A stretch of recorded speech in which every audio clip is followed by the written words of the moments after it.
Alright everyone, we have two demand shifters left to talk about. They're pretty easy to understand, but we'll go through them anyway. The first one is tastes and preferences, and the second one is price expectations. So, when you want to think about tastes and preferences, the definition I want you to think about is that these shifters are going to change people's willingness to pay for each quantity. And so, when you change someone's taste or preferences, you can think of it almost changing the value they place on that unit. And so, currently there's a very controversial and popular advertisement going around for Nike that features Colin Kaepernick, who you may or may not know is an NFL football player who created a protest by kneeling during the national anthem at NFL football games. So we're probably all aware of that. Nike chose to use him to market their shoes. And so they're trying to target clientele with a specific taste or preference and say, hey, you know, Nike shoes are really awesome. I want to go buy them. And yeah, they risk some people leaving the market. Their calculation is that they're going to gain more in the taste and preferences that they increase for people than the people that they lose from leaving the market. Either way, let's consider what marketing would do. People are trying to increase taste, increase preferences for a given product. And so let's just model a generic product, Q&P, and the demand curve. And so whenever we market, whenever the company is marketing, they're hoping they're going to increase people's willingness to pay for the product on one margin, and in another margin they might try to get people informed about the product to enter the market. Either way, that's going to be a rightward shift in the demand curve. And what I want to illustrate here is how this actually, this rightward shift actually looks like an increase in willingness to pay.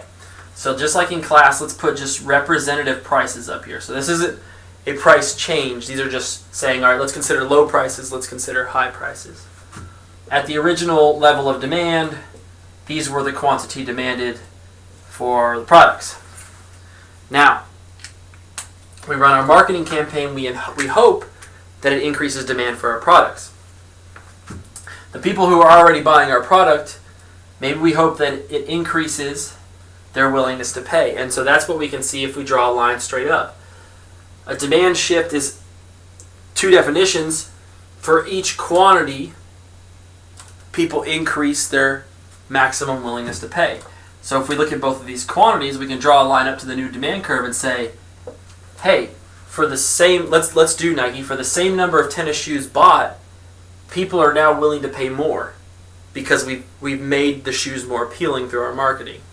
Likewise, down here at Q0, even people who are only willing to buy Nike shoes at a low price, they're now willing to pay more for the same number of shoes bought.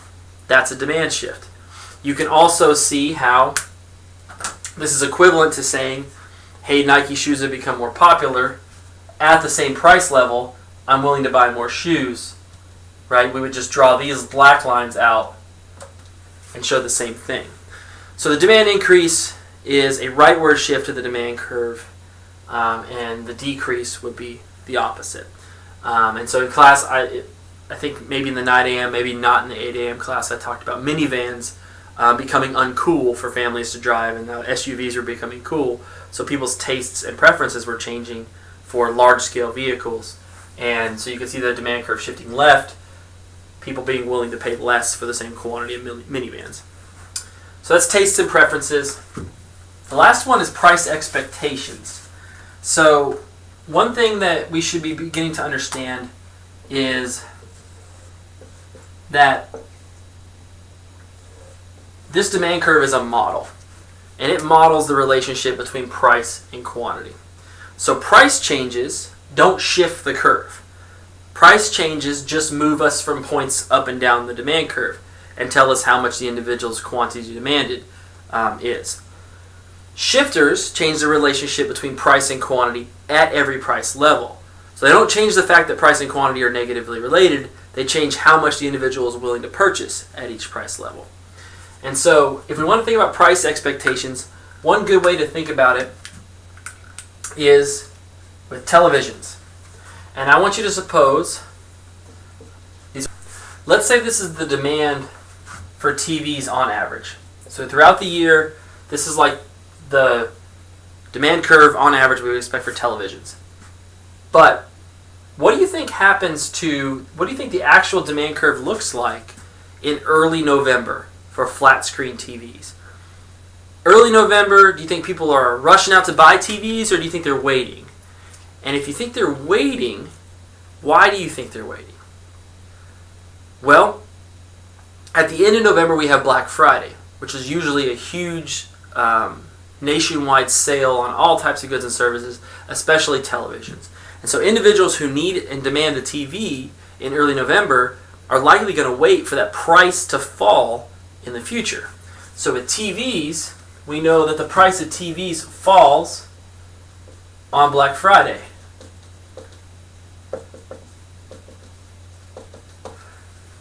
So my demand curve in early November is going to be lower, right?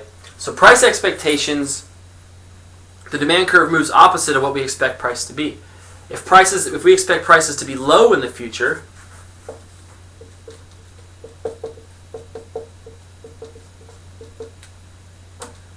then demand will fall at present. If we expect prices to be high in the future,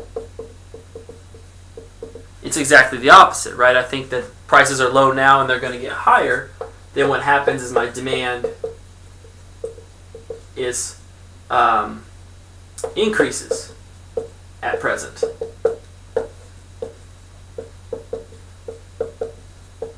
You see this a lot in oil markets. Buyers of raw crude oil often speculate on what the price is going to be in the future.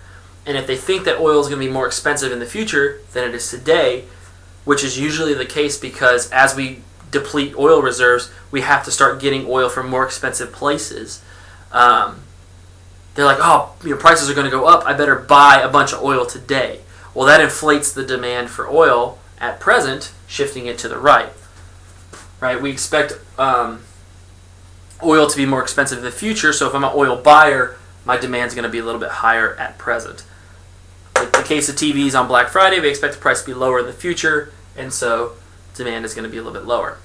Okay, so those are our shifters that we've covered. There's a slide in the slide deck that I've uploaded for Chapter 3 that talks about some breakfast foods and the demand for breakfast foods.